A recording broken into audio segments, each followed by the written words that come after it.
Je vous salue tous dans le précieux nom de Jésus-Christ, notre Seigneur. Puissiez-vous recevoir de lui de riches bénédictions en ce jour et la consolation pour les familles qui ont été éprouvées. Alors, à ce propos, le frère Hippolyte envoie ce mot. Ma famille et moi-même remercions les bien-aimés au nom de Jésus-Christ pour leur soutien, assistance et réconfort à l'occasion du deuil qui a frappé ma famille. Que le Seigneur vous bénisse.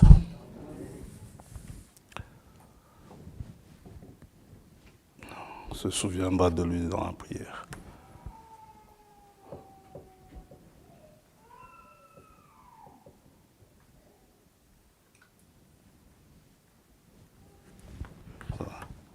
Personne qui est là pour la première fois. Hein?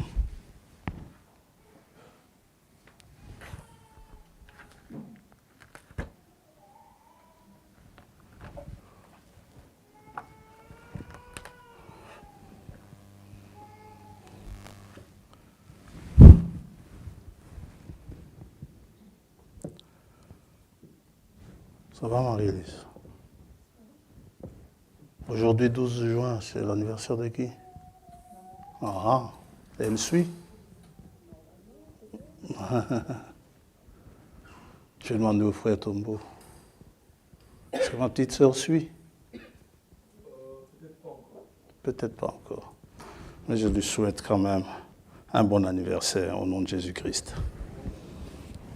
Elle a déjà dépassé l'âge où on a un an de plus. Voilà. Quand on dit qu'on a un an de plus.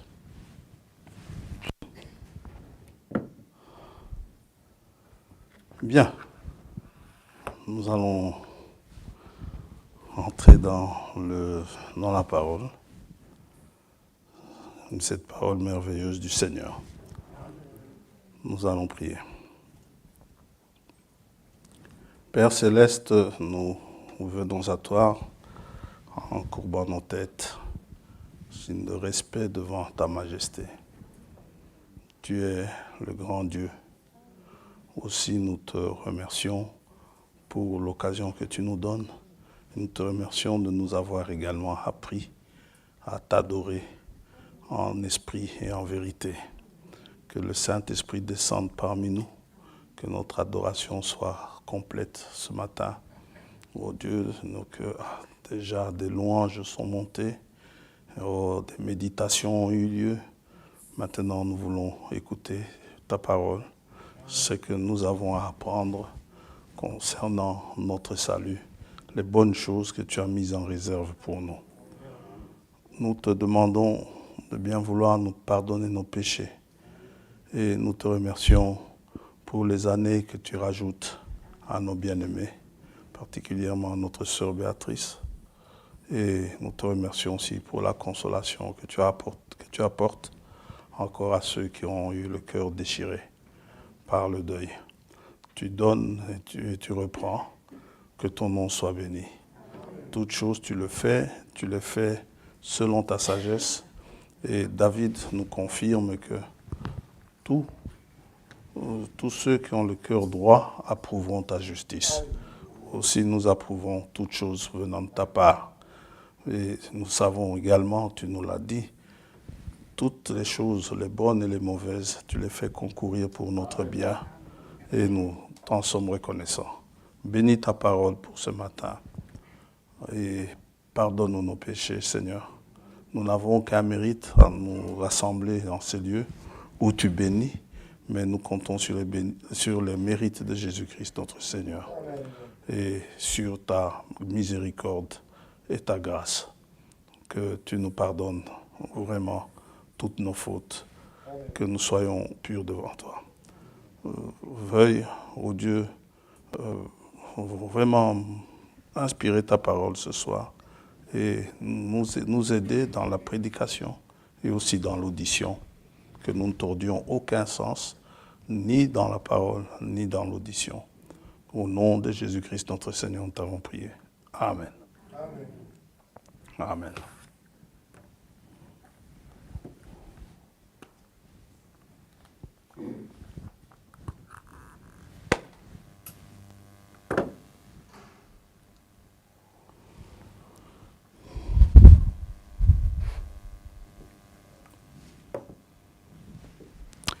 Eh bien, nous allons nous lever, nous allons lire dans Jacques, épître de Jacques, de Saint Jacques.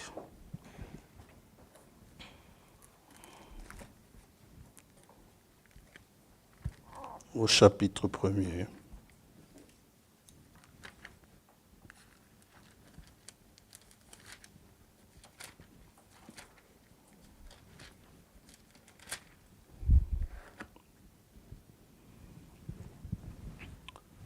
Verset 2, à partir du verset 2. Mes frères, regardez comme un sujet de joie complète les diverses épreuves auxquelles vous pouvez être exposés, sachant que l'épreuve de votre foi produit la patience. Mais il faut que la patience accomplisse parfaitement son œuvre, afin que vous soyez parfaits et accomplis sans faillir en rien. Si quelqu'un d'entre vous manque de sagesse, qu'il la demande à Dieu, qui donne à tous simplement et sans reproche, et elle lui sera donnée. Mais qu'il la demande avec foi, sans douter, car celui qui doute est semblable au flot de la mer, agité par le vent et poussé de côté et d'autre. Qu'un tel homme ne s'imagine pas qu'il recevra quelque chose du Seigneur. C'est un homme irrésolu, inconstant dans toutes ses voies. Amen. Que le Seigneur bénisse sa parole. Vous pouvez vous asseoir. La foi est incontournable. C'est la base même. Vous ne savez pas aller loin sans la foi. C'est la base. On ne peut pas la contourner. Et nous avons entendu la prédication de la bonne nouvelle. Nous y avons cru. Et la foi vient de ce qu'on entend. Pas de tout ce qu'on entend, mais de ce qu'on entend, la parole de Christ. C'est ce que nous dit Paul aux Romains, chapitre 10. Et ayant cru en Dieu, cela nous a été imputé à justice. Jacques 2, 23, comme avec Abraham, ainsi s'accomplit ce que dit l'Écriture. Abraham crut à Dieu et cela lui fut imputé à justice et il fut appelé ami de Dieu. Donc, cette justice, c'est une justice qui vient de Dieu, par la foi. Ce n'est pas une justice qui vient de nous-mêmes. Ce n'est pas lorsque nous avons décidé de ne plus jamais faire telle chose. Ce n'est pas lorsque nous avons décidé de ne plus désormais faire telle chose. Non. Cette justice est venue quand nous avons cru en la parole de Dieu. Quand nous avons entendu la bonne nouvelle que Jésus-Christ est mort pour nos péchés et il est ressuscité pour notre justification.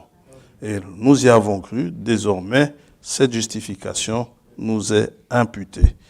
Comme dit Scofield, l'imputation, c'est l'acte par lequel Dieu donne sa justice à celui qui croit en Christ. Donc, Dieu attribue cette justice à celui qui croit en Christ et qui reconnaît que Jésus a pris sur lui son péché, satisfaisant ainsi aux saintes exigences de la loi. Donc, quand vous avez reconnu que Jésus a pris sur lui vos péchés, désormais, vous satisfaisez ainsi aux exigences divines de la loi. Ça va? Dans Philippiens chapitre 3, Paul dit justement que c'est une justice qui vient de Dieu. Il ne veut pas être trouvé, quand Jésus viendra, il ne veut pas être trouvé, en tout cas avec sa justice à lui. Quand Jésus le ressuscitera, il ne veut pas être trouvé avec sa justice à lui. Donc, verset 8, il dit « Même je regarde toute chose comme une perte, à cause de l'excellence de la connaissance de Jésus-Christ mon Seigneur, pour lequel j'ai renoncé à tout. » Philippiens 3, verset 8. Je les regarde comme de la boue, afin de gagner Christ et d'être trouvé en lui, non avec ma justice, celle qui vient de la loi, mais avec celle qui s'obtient, la justice qui s'obtient par la foi en Christ, la justice qui vient de Dieu par la foi. Amen. C'est pourquoi je peux vous dire sans avoir peur, franchement, je suis juste. Je suis juste. Frère François, mais tu fais pas mal de choses bizarres. C'est possible, mais je vous dis, je suis juste. C'est tout. Moi, je suis juste. Dites ce que vous voulez. Je crois en cette parole, parce que Jésus-Christ étant le juste, je suis juste comme lui. Voilà, c'est pourquoi je le remercie. Et c'est ça la justification. C'est la justification qui nous vient, qui nous est donnée. C'est une étape par laquelle nous devons passer pour pouvoir arriver au salut. Personne ne peut se justifier lui-même. Personne. L'apôtre confirme d'ailleurs. Et il affirme aussi. Il dit dans Romains 8, 33, il dit, qui accusera les élus de Dieu? Mais qui? C'est Dieu qui justifie. Ce n'est pas moi qui me justifie, ce n'est pas vous qui me justifiez, mais c'est Dieu qui me justifie. Maintenant, la justification, Frère Branham dit, ça ne suffit pas. Ouais.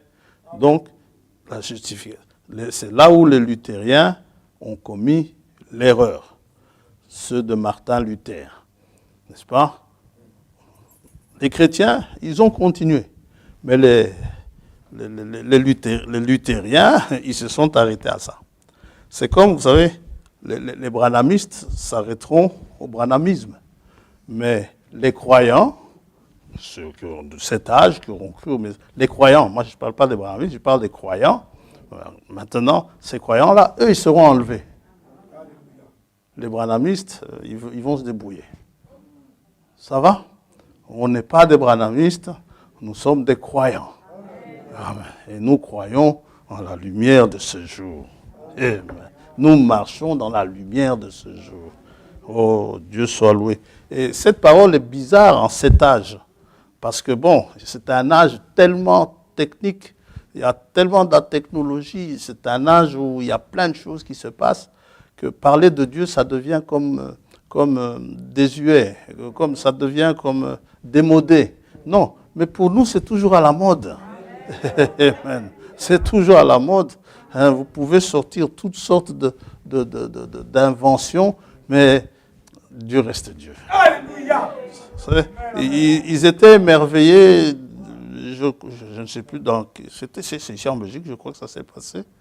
Ou bien, parce que j'ai eu l'émission au milieu, mais il y a un médecin qui a greffé, je crois que c'est ici en Belgique, qui a greffé une oreille, le pavillon, à quelqu'un, une oreille de synthèse qui est sortie par une imprimante à 3 dimensions. Laissons ces choses de côté.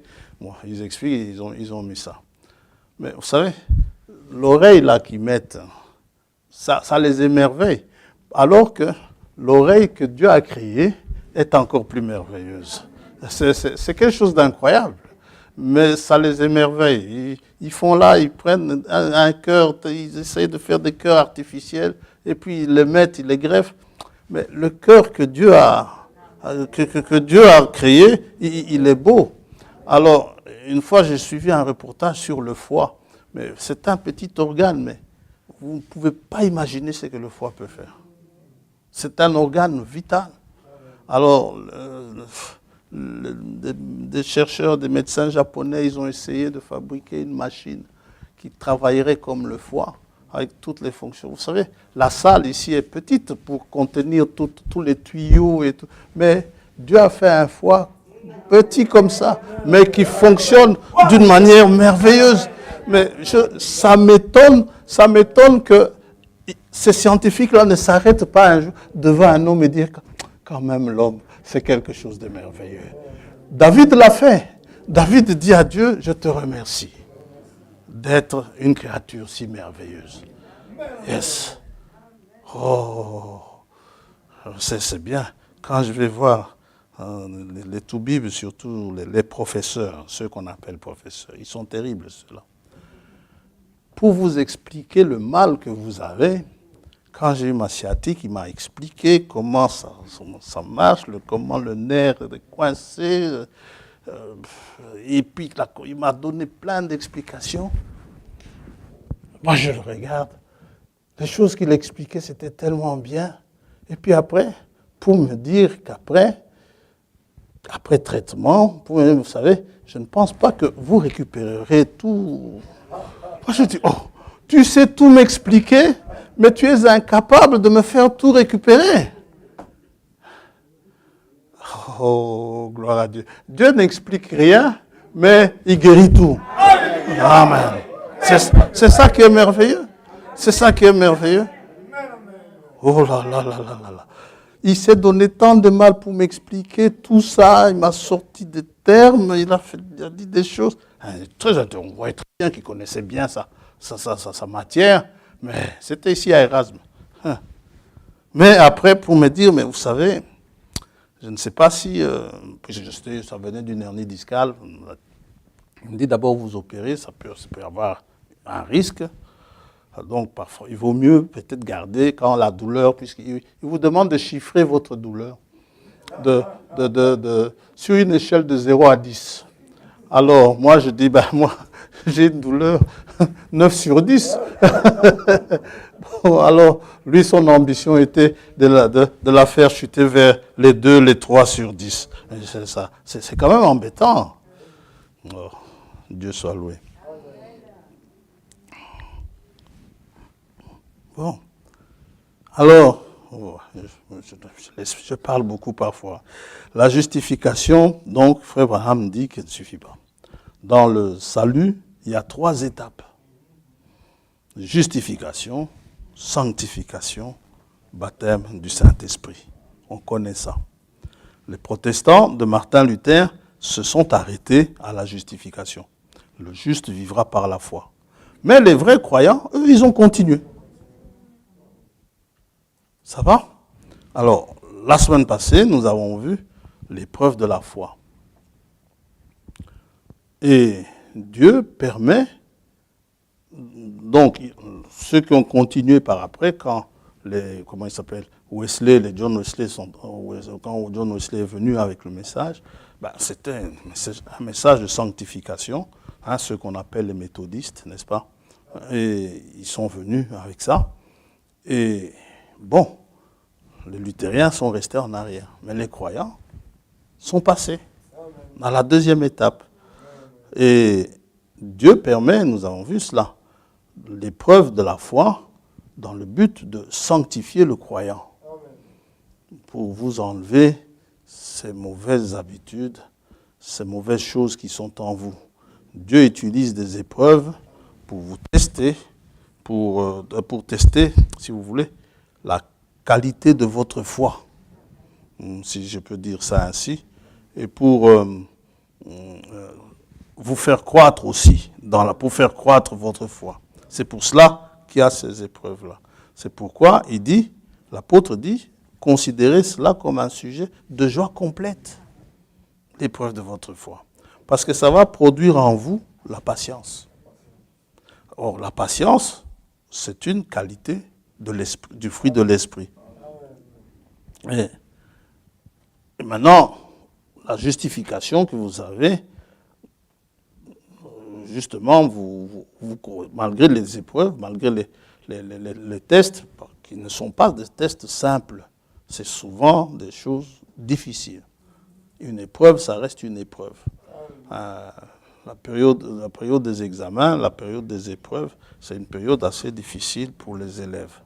Bon, alors, ou pour les étudiants.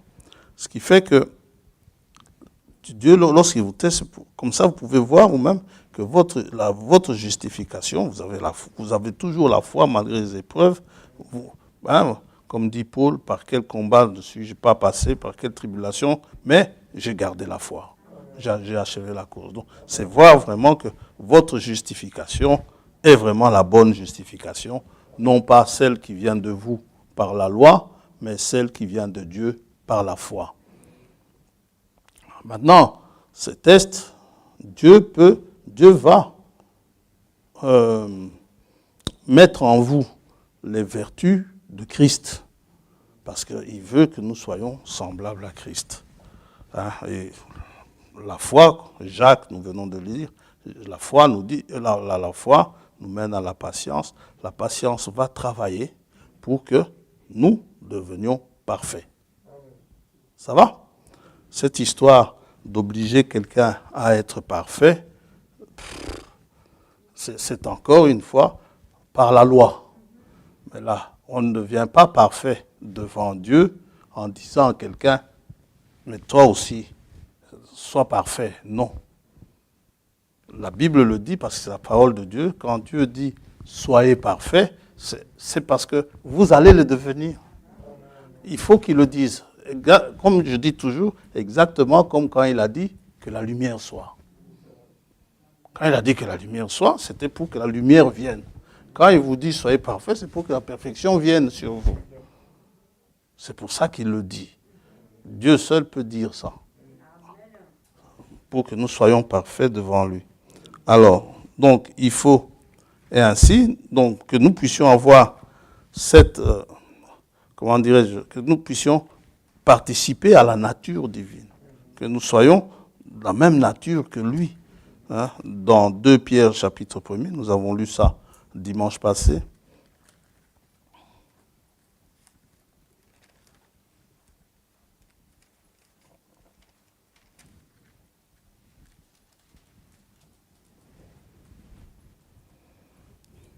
On note que quand l'apôtre dit « l'épreuve de votre foi produit la patience », lorsque nous allons chez Pierre, nous voyons que la patience ne vient pas directement. Ça va? Il y a des étapes sous-entendues dans Jacques. Et ces étapes, nous les voyons ici. Pour arriver à la perfection, Frère Branham nous dresse la description de la stature de l'homme parfait. Et il dit, avant que quelqu'un arrive à cette perfection, première chose, il doit avoir la foi. Ça, c'est la première chose. Et c'est ce que nous allons lire. Et puis il a lu cela dans 2 Pierre, chapitre 1er. Verset 3. Sa divine puissance nous a donné tout ce qui contribue à la vie et à la piété, au moyen de la connaissance de celui qui nous a appelés par sa propre gloire et par sa vertu. Celle-ci, sa propre gloire et sa vertu, nous assurent de sa part les plus grandes et les plus précieuses promesses. Ces promesses, nous les avons pourquoi? Ce n'est pas juste pour le plaisir de nous, d'accomplir ces promesses pour nous, parce que Dieu veut que par elles, par ces promesses, nous devenions participants de la nature divine. Que nous ayons la même nature que lui, en fouillant la corruption qui existe dans le monde par la convoitise. Et quand vous fouillez cette corruption, vous ne la fouillez pas comme la femme de Lot en regardant en arrière. Ça, ce sont des choses comme dit Paul. Paul dit désormais ces choses qui étaient pour moi des gains, je considère cela comme une perte, comme de la boue. Vous voyez? Donc ça ne l'intéresse plus. Ceux qui se sanctifient en regardant encore en arrière, il y a quelque chose qui ne va pas. Jésus dit d'ailleurs, celui qui fait cela n'est pas digne d'être mon disciple. Ça va? Donc celui qui regarde en arrière n'est pas digne d'être son disciple. C'est une chose que vous ne voulez plus. Vous n'en voulez plus. C'est ça. Ce n'est pas, j'ai arrêté, mais bon, mais vous regrettez quand même d'avoir arrêté. Mais non. Au contraire, vous allez regretter d'avoir vécu là-dedans pendant longtemps. Tiens, j'ai fait ça. Ça, c'est une œuvre divine. Il ne faut pas le faire par hypocrisie, ça ne marchera pas. Il faut vraiment que ça devienne un dégoût. Et ça, c'est le travail de Dieu. Amen. Alors, nous regardons ici. verset 5, à cause de cela même, faites tous vos efforts. Un jour, un frère m'a posé la question, oui, mais ici, il dit, faites tous vos efforts. Moi, je dis, mais bien sûr qu'il faut faire tous vos efforts. Il faut faire tous vos efforts parce que c'est une épreuve. Ce sont des épreuves. Et tu dois être fort dans les épreuves. Hein. Faites tous vos efforts pour joindre à votre foi la vertu. La vertu, donc, c'est la qualité de quelqu'un qui a une bonne morale, une moralité. Hein, pas quelqu'un d'immoral, hein, qui dit n'importe quoi, qui fait n'importe quoi. Non, la vertu, c'est une qualité morale, de moralité. Hein. À la vertu, la connaissance, c'est la connaissance du Seigneur Jésus-Christ. Paul en parle dans Philippiens 3. Ainsi, je connaîtrai Christ et la puissance de sa résurrection. À la connaissance, la maîtrise de soi ou la tempérance. Celui qui sait maîtriser, c'est pas de lui-même, mais on vous outrage, mais vous arrivez encore à dire avec amour que Dieu te bénisse, malgré l'outrage qu'on vous a fait. Donc, à la connaissance, la maîtrise de soi, à la maîtrise de soi, la patience. Oui, pour arriver à la patience, il fallait avoir la foi, la vertu, la connaissance, la tempérance, et enfin, vous arrivez à la patience. Comme on l'a dit, la patience est une qualité du fruit de l'esprit. Dieu étant esprit, vous savez, Dieu est patient pour que Moïse puisse faire le travail auquel Dieu l'a appelé. Dieu a patiemment attendu 40 années. 40 ans pour que Moïse soit prêt. Si Dieu avait été impatient, 4 ou 5 jours plus tard, après qu'il ait eu l'enseignement là de sa mère, tout ça, donc quelques jours plus tard, eh bien, quand il a eu 40 ans, Moïse n'était pas prêt. Dieu a fait de sorte qu'il fouille. Hein. Dieu n'est pas venu commencer à dire, toi aussi, depuis tout ce temps-là, tu traînes. Sois prêt, il y a un peuple que je dois délivrer. Non, Dieu a été patient. 40 ans pour lui enlever tout ça. Et pour nous tous aussi. Pour nous retrouver là où nous sommes aujourd'hui, à écouter la parole. Vous savez, Dieu a été patient. Il a attendu. Vous vous dites, mais j'ai mis mes enfants dedans. Vous savez, même les enfants, ils sont grands maintenant. Ceux-là, ils sont nés dedans. Ils sont nés dans cette... Mais, même avec eux, Dieu a dû être patient. Malgré qu'ils ont été enseignés. Malgré qu'ils ont été comme Salomon enseignés par des mamans connaissant la parole ou par des papas connaissant la parole. Mais ces enfants ont fait des trucs, n'est-ce pas? Il a fallu qu'à un moment donné, Dieu y mette la main. Dieu a attendu patiemment. Là où nous, les parents, nous étions impatients. Toi aussi. Fils du malin. Mais non, ce n'est pas fils du malin. Il faut être patient. Ne soyez pas là pour que votre fils ou votre fille soit exactement comme vous en 2-3 jours. Non, soyez patient. Toi aussi, depuis le temps que je te dis ça, tu ne comprends toujours pas. Est-ce que toi, tu as compris du premier coup d'abord? Oui. Donc, soyez patient. Cette patience-là, Dieu la demande. Amen. Et Dieu attend. Qui d'autre? Du temps de Noé. Il nous a dit que la patience de Dieu se prolongeait. Dieu a été patient. Noé a prêché, on s'est moqué de lui. Dieu pouvait les frapper là, en une fois tellement on se moquait de son serviteur. Mais non. Dieu a été patient. Finalement, quand il a vu qu'ils ne viendront jamais, eh bien, Dieu a fermé la porte. Si Dieu a fermé la porte, c'est parce qu'il n'y avait plus personne qui allait venir. Amen. Et aussi, avec les vierges, quand la porte va être fermée, c'est parce que les 5 autres qui étaient rentrés n'étaient pas disposés à entrer, les vierges folles. Elles se sont gardées vierges, d'accord, mais elles n'étaient pas vraiment disposées à y entrer.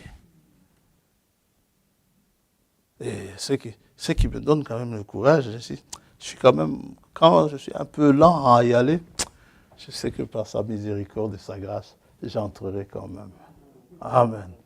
Ah, n'ayez pas pitié de vous, pauvre frère François, il est resté. Tant que frère François, quand frère François va entrer, peut-être je serai le dernier, je n'en sais rien. Mais n'essayez pas d'entrer après moi. Hein. Il faut, puisque Paul dit, faites votre course de manière à être le premier. Il ne vous oblige pas à être le premier, mais essayez, faites tout pour être le premier. Alors, vous aurez fait tout, même si vous êtes le dernier, mais vous avez fait tous vos efforts pour être le premier. Ça va? Et vous entrerez. Vous désirez vraiment. Gloire à Dieu. Alors, la mission de Paul, justement, c'était quoi? On peut dire que la prédication commence ici, mais je ne donnerai pas encore le titre, on va encore avancer un peu. Colossiens chapitre 1er, je crois qu'on a lu ça la semaine passée aussi. C'était la mission de Paul.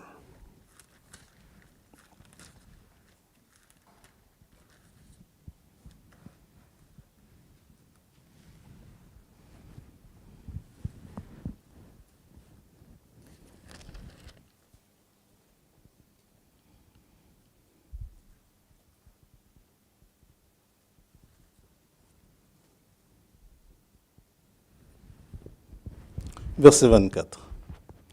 Je me réjouis maintenant dans mes souffrances pour vous, et ce qui manque aux souffrances de Christ, je l'achève en ma chair, pour son corps qui est l'Église, c'est-à-dire vous et moi, et les autres bien-aimés, les autres croyants. C'est d'elle, c'est de l'Église que j'ai été fait ministre,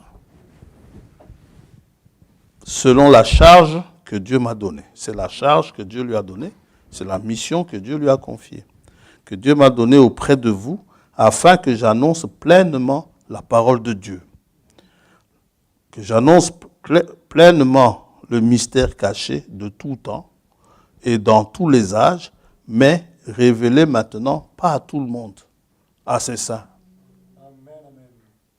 Ça va? Qui sont les saints? Ce sont ceux que Dieu a sanctifiés.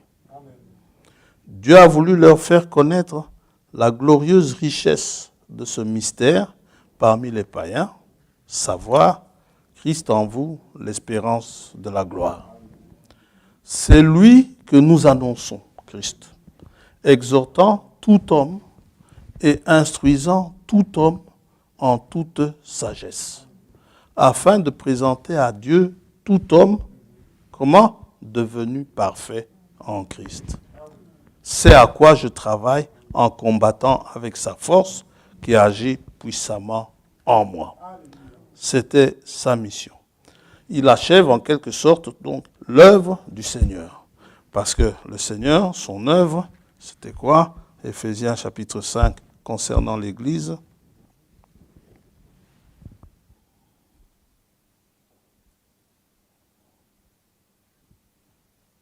Il dit, verset 25, Marie, que chacun aime sa femme comme Christ a aimé l'Église et s'est livré lui-même pour elle, afin de la sanctifier, ça va?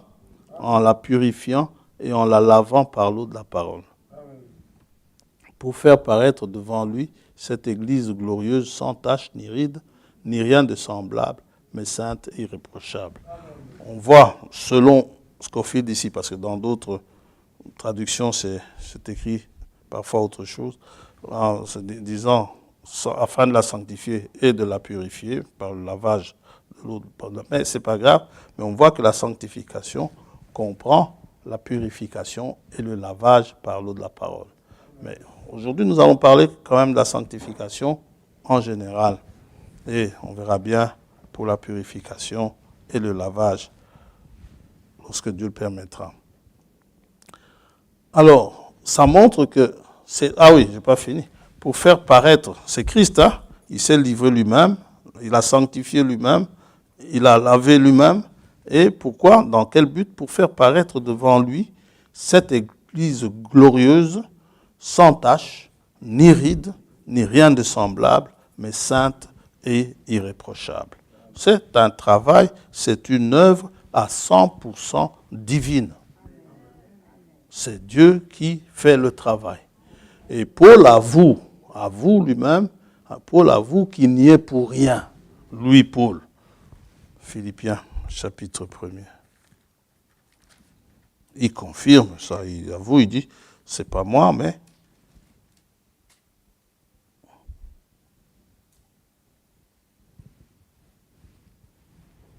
Verset 3, Philippiens 1er, verset 3. Je rends grâce à mon Dieu de tout le souvenir que je garde de vous, ne cessant dans toutes mes prières pour vous tous de manifester ma joie au sujet de la part que vous prenez à l'Évangile, depuis le premier jour jusqu'à maintenant. Alors écoutez, je suis persuadé que celui qui a commencé en vous cette bonne œuvre la rendra parfaite pour le jour de Jésus-Christ. Donc, ce n'est pas Paul qui le fait. Ce n'est pas le pasteur qui le fait, mais c'est celui-là même qui a commencé cette œuvre. Ça va? Dans 1 Thessaloniciens, «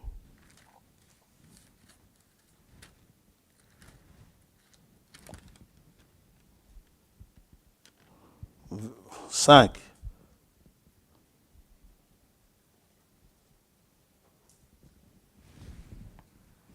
Verset 23. Que le Dieu de paix vous sanctifie lui-même. On est d'accord? Lui-même. Que personne d'autre. Que le Dieu de paix vous sanctifie lui-même tout entier et que tout votre être, l'esprit, l'âme et le corps, soient conservés irréprochables lors de l'avènement de notre Seigneur Jésus-Christ. Celui qui vous a appelé est fidèle et c'est lui qui le fera. Amen. Alors, donc, cette épreuve de la foi, ne vous plaignez pas, considérez cela comme un sujet de joie parfaite. Elle produit donc en vous la patience. Et c'est vrai que comme le dire comme Jacques le dit, peut faire penser que dès que la foi est éprouvée, on a directement la patience. Non, non, non, non, non. Il y a un temps. Il y a un temps. Donc je disais ici, Moïse, Dieu a attendu 40 ans. Qui ça? Dieu est patient. Paul, Dieu a attendu 14 ans. Et encore, si on rajoute les 3 années qui le séparent lors de sa première entrevue avec les apôtres, avec Pierre, et puis il est parti dans le désert, il y avait 3 ans, non, on peut même dire 17 ans. 17 années. Vous pouvez lire cela dans Galates chapitre 1er et Galates chapitre 2, verset 1er.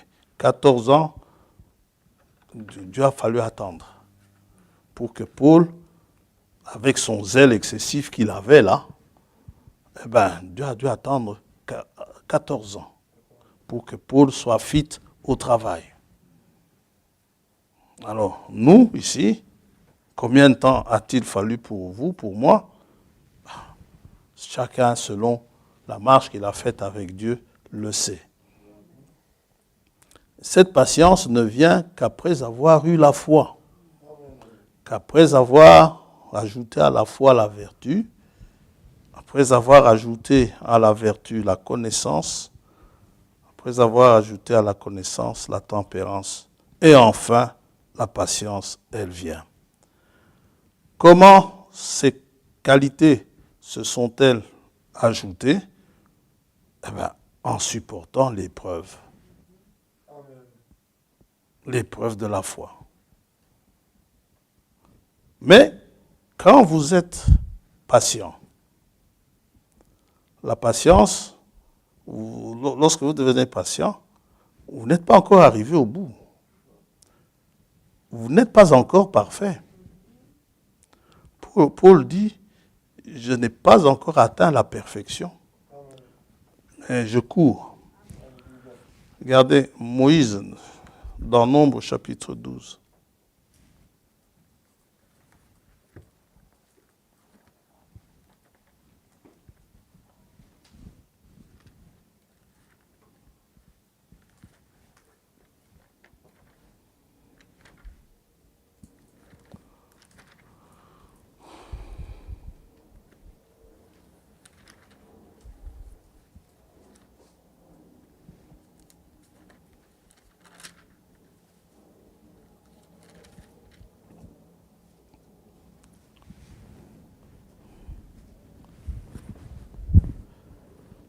Marie et Aaron parlèrent contre Moïse au sujet de la femme éthiopienne qu'il avait prise, car il avait pris une femme éthiopienne. Ça, c'est un verset très utilisé par les polygames. Ils dirent, est-ce seulement par Moïse que l'Éternel parle? N'est-ce pas aussi par nous qu'il parle? Et l'Éternel l'entendit. Alors, écoutez ceci. Or, Moïse était un homme fort patient. Ça va? C'était un homme fort patient, plus qu'aucun homme sur la face de la terre. Mais vous savez, la patience de Moïse a été poussée à bout. Moïse, Dieu lui dit, tu as déjà frappé le rocher. Ça, c'est dans Exode 17. Maintenant, ils ont encore soif. Parle au rocher. Et il donnera ses eaux. Moïse était prêt à parler au rocher. Le problème, c'est que le peuple n'arrêtait pas de lui casser les pieds. Je vous assure, la patience de Moïse a été mise à rude épreuve. C'est dans Nombre chapitre 20. J'ai dit 23.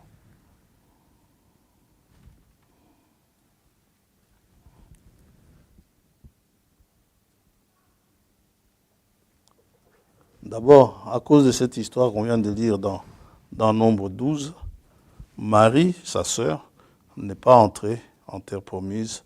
Elle est morte en chemin. Verset 1er, toute l'assemblée des enfants d'Israël arriva dans le désert de Tsin le premier mois, et le peuple s'arrêta à Kadesh. C'est là que mourut Marie, et qu'elle fut enterrée. Vous noterez que Kadesh, c'est vraiment à la frontière. Elle n'était plus très loin de la terre promise. Bon, Frère Branham a dit, il y aura une résurrection dans le désert, dont les Marie et Aaron et Moïse d'ailleurs, Moïse est ressuscité dans le désert. Et au verset 2, il n'y avait point d'eau pour l'assemblée. Et l'on se souleva contre Moïse et Aaron. Le peuple chercha querelle à Moïse. Ils dirent, que n'avons-nous expiré quand nos frères expirèrent devant l'Éternel, hein? Pourquoi avez-vous fait venir l'assemblée de l'Éternel dans ce désert pour que nous y mourions, nous et notre bétail? Pourquoi nous avez-vous fait monter hors d'Égypte pour nous amener dans ce méchant lieu? Ce n'est pas un lieu où l'on puisse semer et il n'y a ni figuier, ni vigne, ni grenadier, ni d'eau à boire. Moïse et Aaron s'éloignèrent de l'assemblée pour aller à l'entrée de la tente d'assignation et ils tombèrent sur leur visage et la gloire de l'Éternel leur apparut. L'Éternel parla à Moïse et dit, prends la verge et convoque l'assemblée, toi et ton frère Aaron. Vous parlerez en leur présence au rocher, et il donnera ses eaux, tu feras sortir pour eux de l'eau du rocher, et tu abreuveras l'assemblée et leur bétail. Moïse, sa patience était à bout. L'homme le plus patient de la terre, sa patience était à bout, excédée. Alors Moïse convoque l'assemblée Et ils se fâchent sur l'assemblée. Moïse et Aaron convoquèrent l'assemblée en face du rocher. Et Moïse leur dit, écoutez donc, rebelles, est-ce de ce rocher que nous vous ferons sortir de l'eau? Puis Moïse leva la main et frappa 2 fois le rocher. Mais non, Moïse, parle. Il y a une différence entre parle et frappe. Dieu dit ce qu'il pense. Et il pense ce qu'il dit. Et Moïse frappe le rocher. Maintenant, on peut dire, Moïse lui aussi, mais vous savez, si on veut faire comme les gens intelligents là, d'Erasme qui vous demandent de chiffrer votre douleur de 0 à 10, on peut demander à chaque chrétien de chiffrer sa patience de 0 à 10. Ouais. Est-ce que vous avez une patience 10 sur 10? Il arrive à un moment donné où vous en avez marre. Pierre demande au Seigneur, si mon frère pêche contre moi, je dois lui pardonner combien de fois? 7 fois? Jésus lui dit, 7 fois, 77 fois. Dans la journée, hein? Oui. Et Pierre dit, mais alors, à ce rythme-là, personne ne sera sauvé. Et le Seigneur lui dit, ce qui est impossible aux hommes est possible à Dieu. C'est sûr que cette patience-là, vous ne l'avez pas. On peut dire à tel frère, bon, il est patient. Malgré tout ce qu'on a dit, il s'est tué, il n'a rien dit, il a regardé. Vous ne savez pas ce qui se passe à l'intérieur. Moïse, jusque-là, il ne disait rien. Il n'a même pas jusque-là, quasi enguirlandé le peuple. Il s'est mis sur ça, il s'est agenouillé, il s'est éloigné. Hein. C'est un conseil que je donne toujours quand je me retrouve devant des couples en difficulté. Hein, écoute, si vraiment il t'excède ou elle t'excède, sors. Mais surtout, les frères violents, je leur dis, mais sors, ne frappe pas, sors, on va faire un tour. Quand ta colère va baisser, reviens à la maison. Ouais. Mais Moïse il ne disait rien, mais finalement, Moïse a passé sa colère sur le rocher. Et alors, c'est là qu'il dit, rebelle, il les traite de rebelles. Tout à l'heure, quand je dis ici à certains parents, ils sont vraiment fils du malin. Hein, vous savez, c'est l'excès qui fait ça. Il traite le peuple de rebelle. Il dit, est-ce à vous? Et puis Moïse frappe 2 fois le rocher avec sa verge. Dieu a sorti l'eau. Dieu a donné l'eau. Il est sorti de l'eau en abondance. L'assemblée but. Et le bétail aussi. Est-ce que quelqu'un est allé dire merci? Personne. Est-ce que se sont-ils agenouillés? Oh, Seigneur, pardonne-nous d'avoir douté, pardonne-nous d'avoir parlé trop vite. Merci pour l'eau que tu nous as donnée. Non, c'était tout à fait normal. Le nombre de fois que Dieu nous donne et que nous oublions ce petit merci-là, mais qui est une grande chose. On trouve que c'est normal.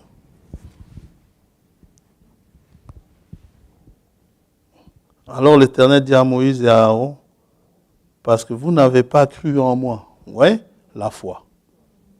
Parce que vous n'avez pas cru en moi pour me sanctifier aux yeux des enfants d'Israël, vous ne ferez point entrer cette assemblée dans le pays que je lui donne.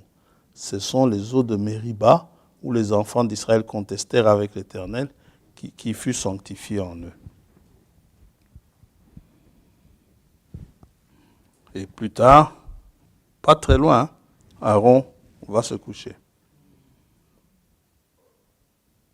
Et puis, connaissons, après les 40 années supplémentaires, là, quand Moïse va arriver lui aussi à la frontière, Dieu lui dit, regarde de loin, tu n'entreras pas.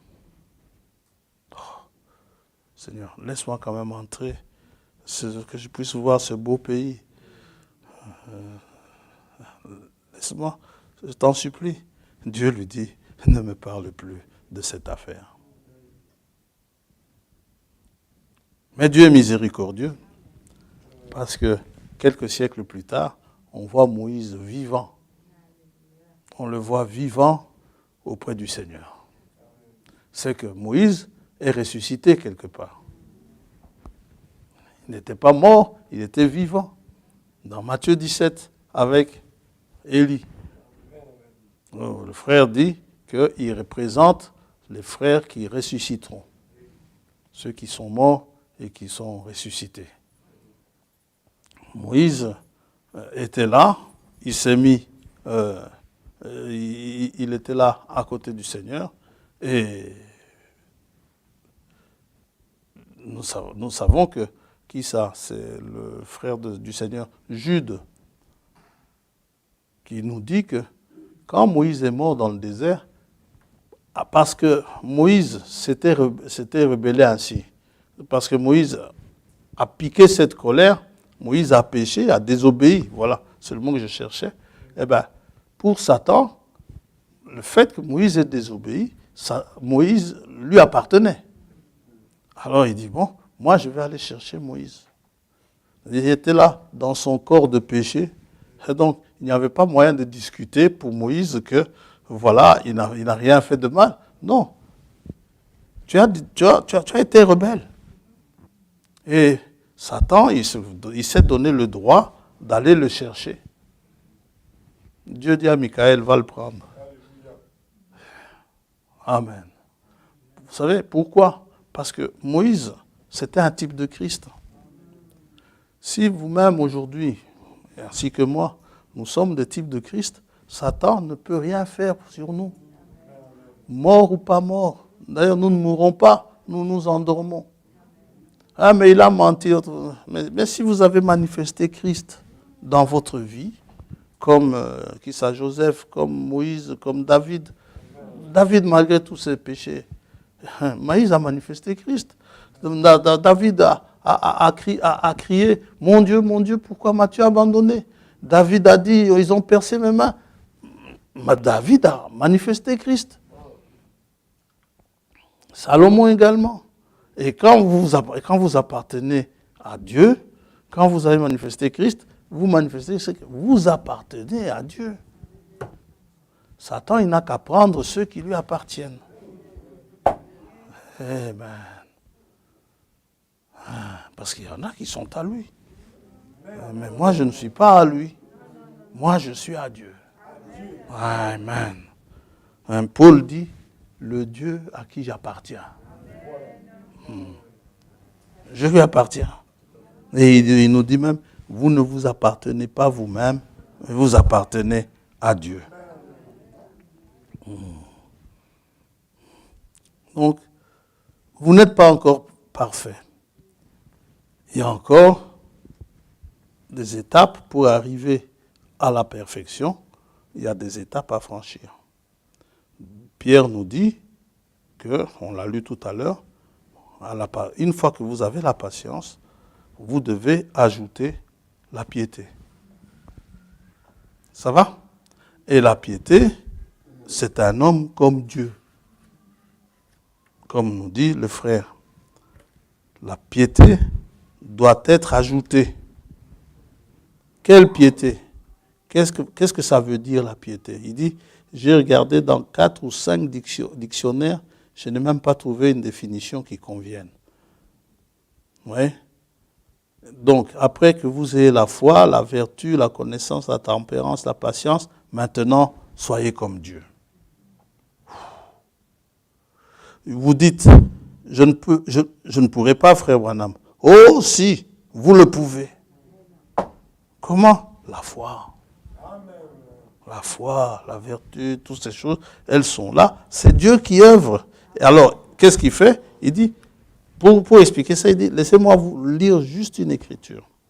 Ici, c'est ce que je vous ai dit tout à l'heure, Matthieu 5, 48. Quand il dit, vous dites, frère Branham, je ne pourrai pas.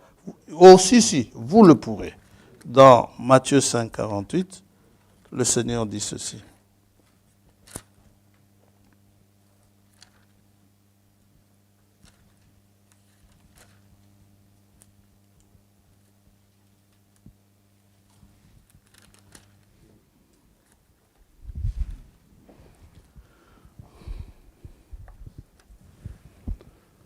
Soyez donc parfaits, comme votre Père céleste est parfait. Amen. Lorsque la parole de Dieu sort, elle ne revient jamais à lui sans avoir accompli ce dont pourquoi elle a été prononcée. Il a prononcé disant, soyez parfaits. Ceux qui reçoivent cette parole, il n'y a rien à faire, ils seront parfaits. Parce que Dieu l'a dit. Quand il dit quelque chose, qui peut le résister? Alors, après, il va. Comment est-ce que maintenant Dieu va vous perfectionner? Il va dans Éphésiens 4.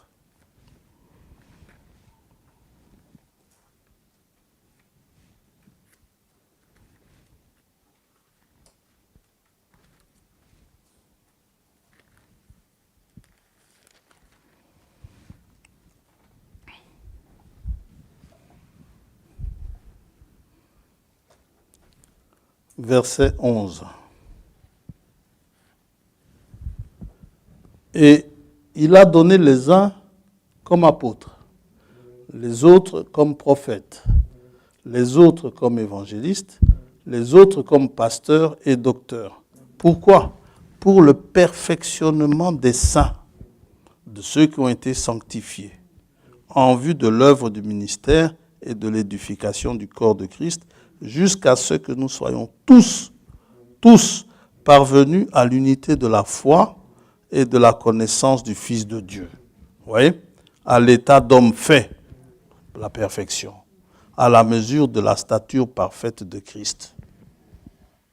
Quand vous en arrivez là, quand nous en arrivons là, nous ne serons plus des enfants flottants et emportés à tout vent de doctrine par la tromperie des hommes, par leur ruse dans les moyens de séduction, mais en professant la vérité dans l'amour.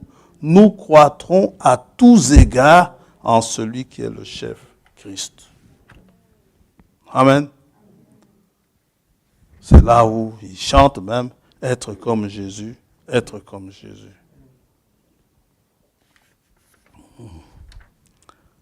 Quand vous aurez ajouté à la patience la piété, vous n'êtes toujours pas encore arrivé. Même si vous êtes pieux, vous n'avez pas encore atteint la perfection. La perfection, pour y arriver, il faut maintenant ajouter à la piété l'amour fraternel. C'est qu'on dit toujours, c'est qu'on dit souvent, l'amour philéo. C'est l'amour qu'il y a entre nous, les frères, entre nous, les hommes. C'est un amour affectif, c'est de l'affection que l'on a les uns vis-à-vis des autres. Il ne faut pas confondre avec l'amour conjugal, enfin l'amour d'un mari et d'une femme. On va parler dans le grec. Hein. Il y a l'éros, il y a philéo. Donc, ce qu'on dit souvent, l'érotisme et des choses pareilles. Mais ça n'a rien à voir. Ça, c'est pour Hollywood, ça. Hein? Ils appellent amour n'importe quoi. Ouais. Bon. Alors, cet amour philéo, l'amour fraternel que vous avez entre vous, entre nous. Et Jésus dit, c'est en vous aimant les uns les autres que l'on reconnaîtra que vous êtes mes disciples. Alors, il dit maintenant, vous voyez, cette affection fraternelle que nous avons, si votre frère est vraiment, il est vraiment hors de lui, il dit, ne soyez pas impatient avec lui, soyez gentil avec lui, continuez à l'aimer.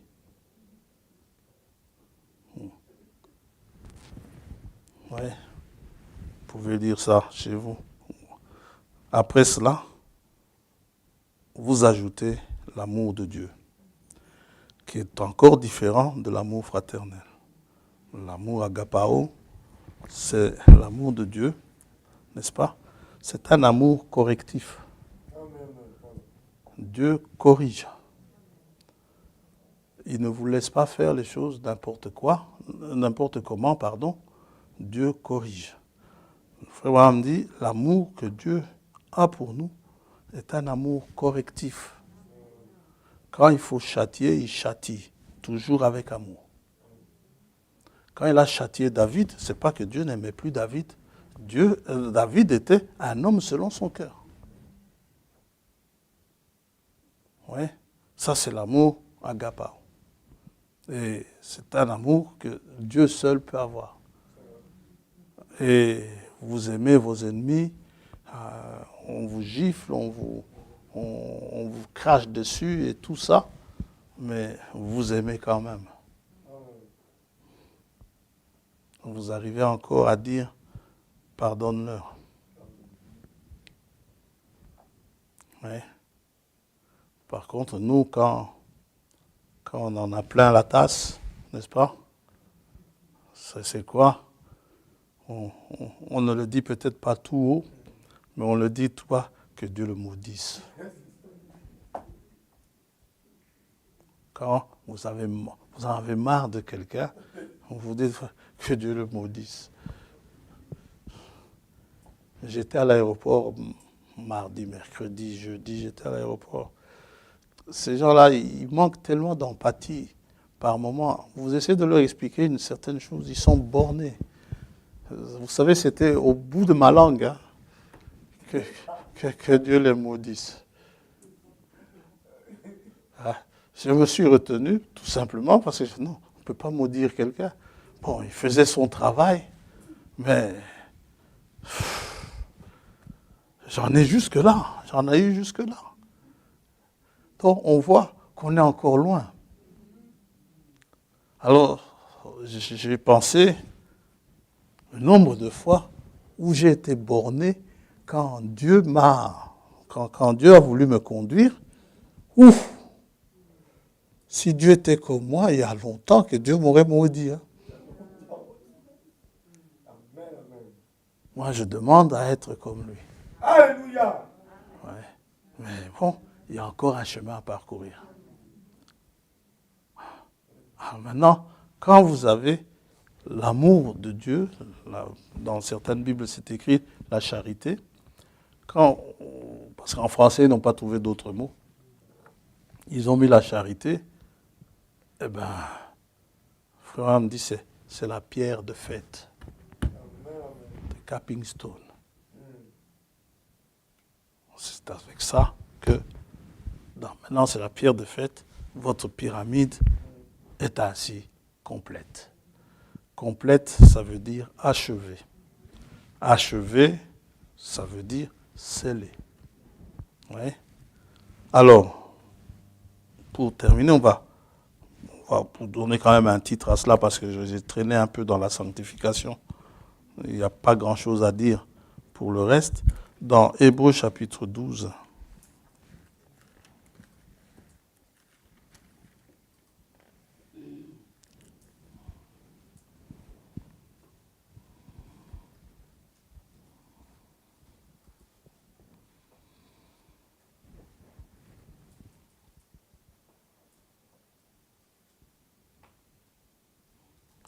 verset 22, il dit ceci. Mais vous vous êtes approchés de la montagne de Sion, de la cité du Dieu vivant, la Jérusalem céleste, des myriades qui forment le cœur des anges, de l'assemblée des premiers-nés inscrits dans les cieux, du juge qui est le Dieu de tous, des esprits des justes parvenus à la perfection. Qui sont parvenus à la perfection? Les justes. Le titre, on va mettre « Les justes parvenus à la perfection ». Maintenant, ces justes ne sont pas devenus parfaits comme cela directement. Ils ont dû passer par une sanctification. Ça veut dire que leur immoralité d'origine a dû être changée en vertu. Ça veut dire que leur intempérance a dû être changée en tempérance. leur impatience en patience. Ça va? Tout cela, c'est un travail de sanctification. Et pendant que vous êtes sanctifiés ainsi, vous approchez de la perfection. Et vous allez donc de la justification à la perfection, pas en un claquement de doigts. Vous avez la foi qui est éprouvée, vous atteignez la patience. La patience va faire son œuvre pour que vous deveniez un homme parfait. Et dans cette patience, vous avez la patience envers Dieu. Vous avez la patience envers vos frères, envers vos parents, votre conjoint ou votre conjointe. Vous êtes patient.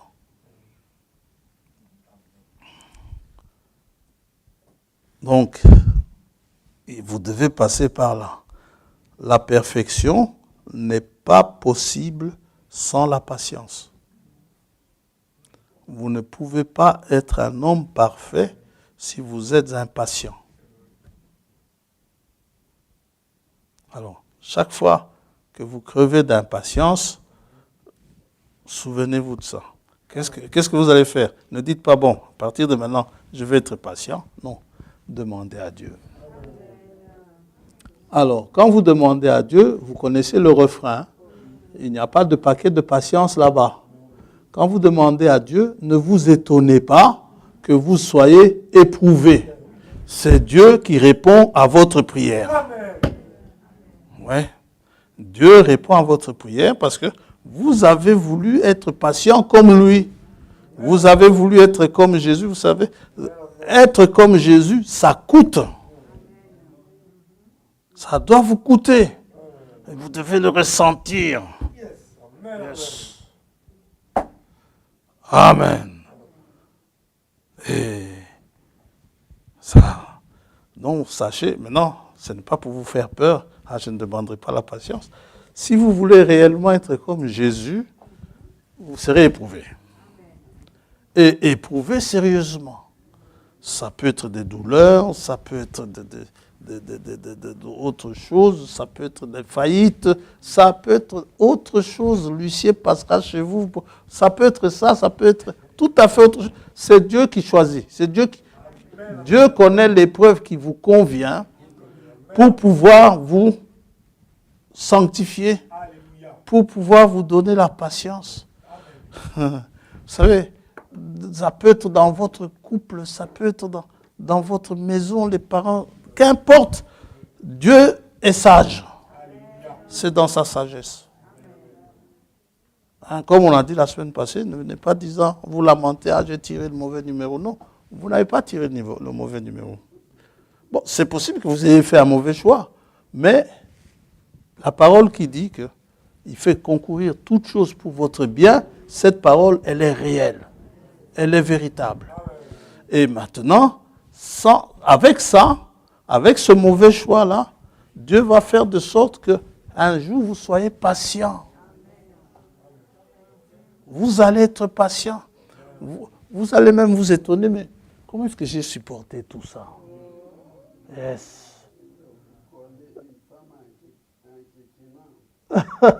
Même une femme enquiquinante. Justement, elle est enquiquinante pour que tu sois patient.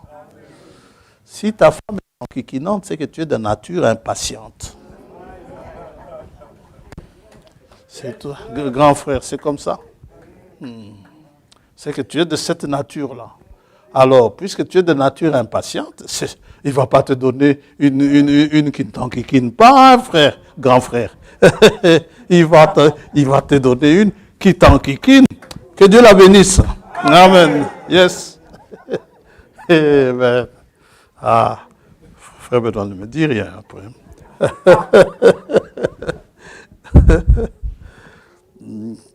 Voilà. Ah, mon grand frère n'en pouvait plus, il a dit. Oh. Je suis heureux que tu passes par là, grand frère. C'est pour ton bien. Et la Bible dit S'il s'en va ou si elle s'en va, qu'il s'en aille, c'est pas grave. Mais Dieu a un projet avec vous. Ouais. Michel, arrête de rigoler. Bien. Paul dit qu'il court. Il court pour avoir cette perfection. Il ne stagne pas. C'est valable pour le mari en kikinant aussi. Hein? Ah ouais. Ah. Ah. Comment va mon frère? Ah, ton frère. Il nous en fait voir de toutes les couleurs. Eh bien, c'est pour ta patience. C'est très bien. Voilà. Paul dit qu'il court et pour atteindre la perfection. Il le dit dans Philippiens 3, je crois verset 10.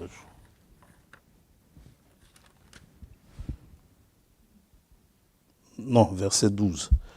Ainsi, verset 10, il dit « Ainsi je connaîtrai Christ et la puissance de sa résurrection et la communion de ses souffrances en devenant conforme à lui dans sa mort pour parvenir, si je puis, à la résurrection d'entre les morts.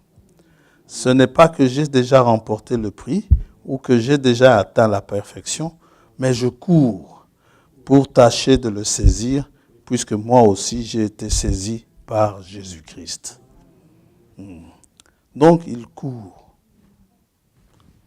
Colossiens chapitre 1er, et vous ne pouvez atteindre cette perfection qu'en Christ.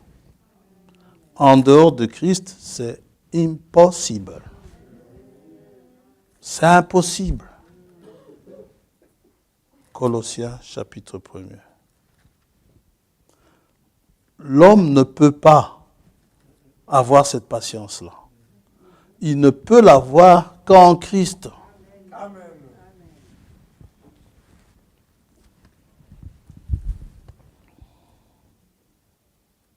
Verset 28, on a déjà lu plus haut, et on va relire ceci. C'est lui, c'est Christ que nous annonçons, exhortant tout homme et instruisant tout homme en toute sagesse, afin de présenter à Dieu tout homme devenu parfait en Christ. C'est en Christ qu'il devient parfait. Dites amen à ça. Et la boucle est bouclée. On entre en Christ par le baptême du Saint-Esprit. 1 Corinthiens 12. Voilà votre donc le voilà plutôt votre baptême du Saint-Esprit. Là, voilà votre perfection. En Christ. 1 Corinthiens 12, verset 12. Car comme le corps est un et a plusieurs membres, et comme tous les membres du corps, malgré leur nombre, ne forment qu'un seul corps, ainsi en est-il de Christ.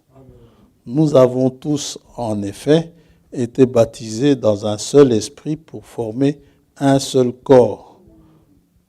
Je répète, nous avons tous, en effet, été baptisés dans un seul esprit pour former un seul corps. Soit juif, soit grec, soit esclave, soit libre, et nous avons tous été abreuvés d'un seul esprit. Amen. Amen. Que Dieu vous bénisse. Nous allons prier.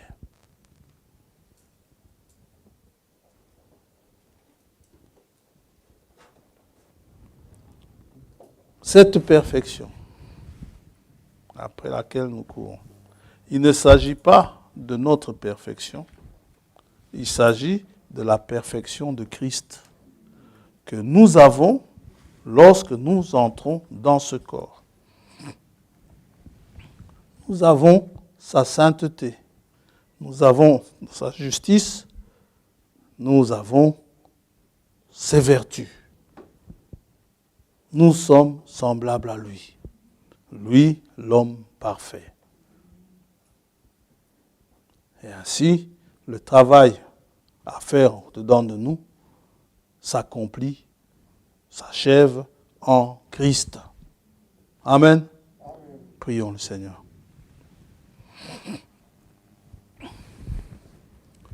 Que ce qui nous manque, nous puissions le lui demander. Et nous prions pour notre frère, afin que vraiment ce qu'il endure peut-être à la maison, que cela lui soit bénéfique, afin qu'il puisse ainsi recouvrer la stature de Christ. Et nous prions pour la personne utilisée. Que Dieu la bénisse. Que Dieu la soutienne.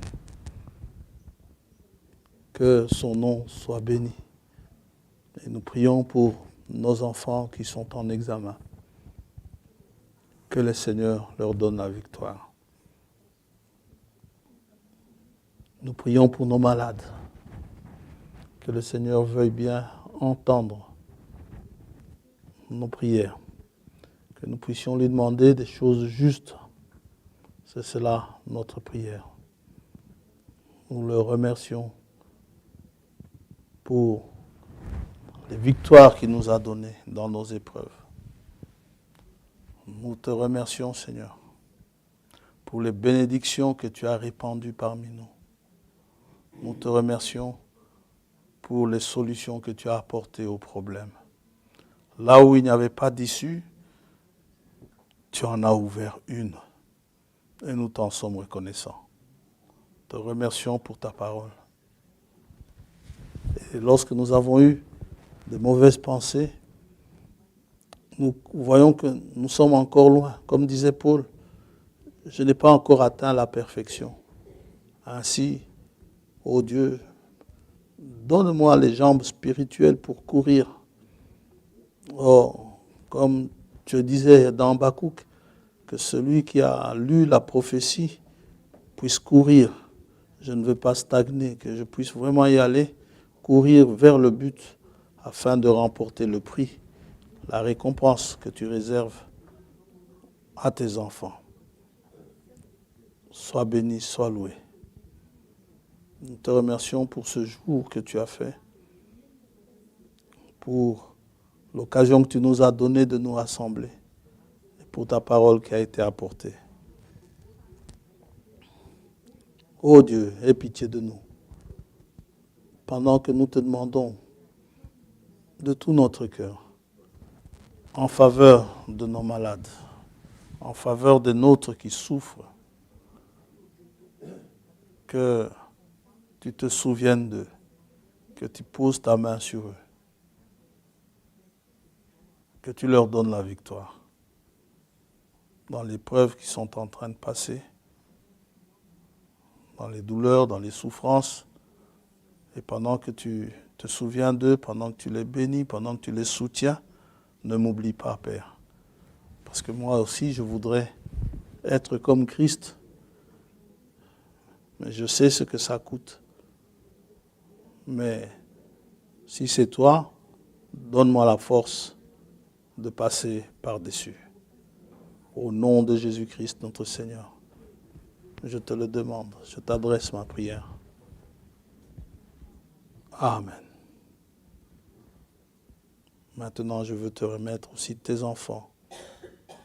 Que chacun tu puisses ramener dans sa maison. Que tu bénisses. Que tu raccompagnes. Et ceux qui travaillent, sois avec eux. Dans le précieux nom de notre Seigneur et Sauveur Jésus-Christ. Nous t'avons demandé. Amen.